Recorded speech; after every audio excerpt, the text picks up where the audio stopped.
5வது பசங்க இன்னும் ஸ்கூல் விட்டு வரலையாமா? ஒரே ஆபீஸ் டென்ஷன், தலை வலிக்குது. ஒரு காஃபி இருந்தா போட்டு கொண்டாமா? இன்னைக்கு நியூஸ் பேப்பர் இருந்தா கொடுமா?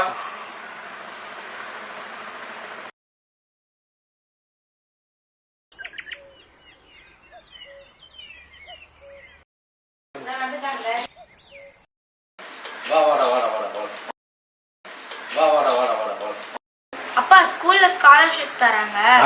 மிஸ் ஜாதி சான்றிதழ் கேட்டாங்க. அது என்னப்பா? உங்களை எப்படி புரிய வைக்கணும்னு தெரியல. சரி வாங்க.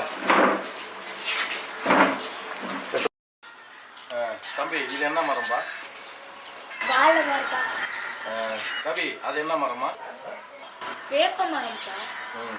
இது என்ன மரமா? பப்பாளி. இங்க இருக்கிற ஒவ்வொரு மரத்துக்கும் ஒரு தனி பண்பு, தனி குணாதிசயம் இருக்கு. இப்ப இந்த மரங்களெல்லாம் நம்ம வெளியிலேருந்து பார்த்தா என்னன்னு சொல்லுவோம்? பல தோட்டங்கள் சேர்ந்தா அதை நம்ம என்னன்னு சொல்லுவோம்? அப்ப காடுங்கிறது இந்தியா, தோட்டங்கிறது தமிழ்நாடு. முதல்ல நம்ம இந்தியன், ரெண்டாவது தமிழன். இனிமே யாராவது உங்களை நீங்க என்ன ஜாதின்னு கேட்டா மனித ஜாதின்னு மட்டும் சொல்லுங்க, அது போதும்.